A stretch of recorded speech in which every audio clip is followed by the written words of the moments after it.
Ya, hari ini merupakan pekan kedua setelah pasar Minggu kembali dibuka. Sebelumnya, pasar Minggu sempat ditutup selama 3 hari karena memang ditemukan 2 pedagang dan 1 pembeli yang positif COVID-19.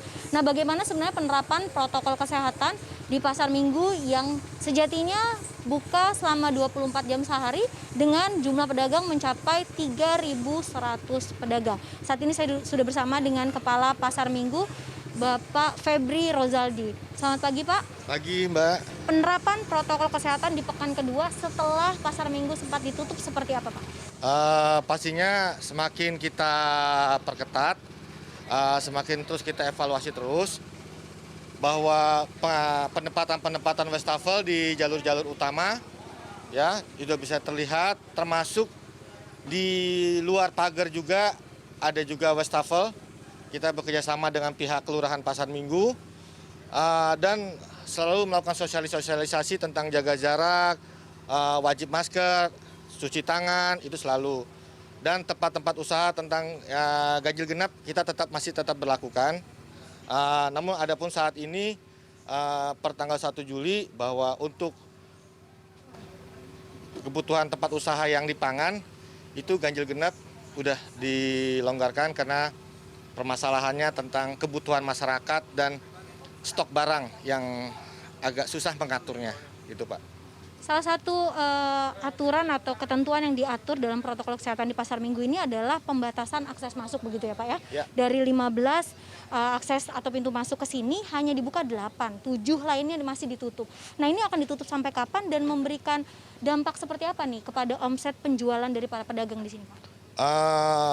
Sampai dengan adanya dari kebijakan dari manajemen Pasar Jaya bahwa tentang hal ini, pandemi ini, COVID ini sudah bisa dilonggarkan, kita akan lakukan pelonggaran tentang akses pintu tersebut. Untuk saat ini terus kita akan laksanakan pengetatan karena untuk menjaga agar pengunjung maupun pedagang mengikuti protokol kesehatan itu. Kalau untuk masalah pendapatan secara nggak langsung dengan berkurangnya pengunjung otomatis turun juga gitu ya. Terus walaupun begitu kami di Pasar Jaya ada namanya belanja online. Jadi masyarakat umum silakan datang ke pedagang, bisa langsung telepon langsung kepada pedagang dan pedagang akan mencarikan barangnya dan mengantarkan ke rumah. Artinya sampai sejauh ini memang belum ada kepastian tanggal berapa akses ini akan dibuka secara menyeluruh. Hanya saja para pedagang memang diberikan alternatif lain untuk melakukan penjualan, begitu ya Pak, melalui online. Betul. Nah, ini Pak, beralih ke pertanyaan yang lain Pak, ini terkait dengan kantong plastik. Ya. Per tanggal 1 Juli ini juga kan ada kewajiban atau aturan baru yang menetapkan atau melarang penggunaan kantong plastik. Bagaimana dengan para pedagang di Pasar Minggu? Apakah sudah mendapatkan edukasi mengenai kebijakan ini Pak?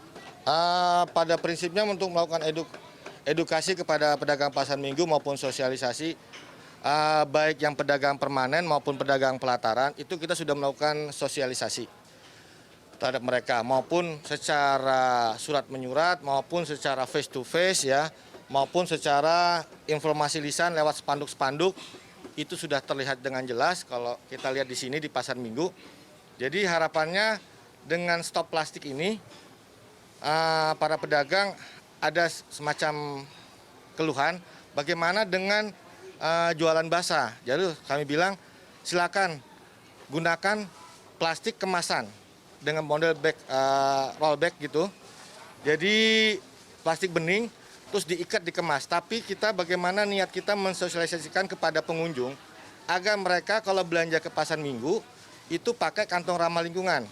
Dan alhamdulillah kemarin ada komitmen dari para pedagang pelataran yang dini hari itu akan mengkampanyekan dengan membuat celemek tulisannya stop kantong plastik. Itu kira-kira pedagang dini hari itu sekira hampir 1.000 orang.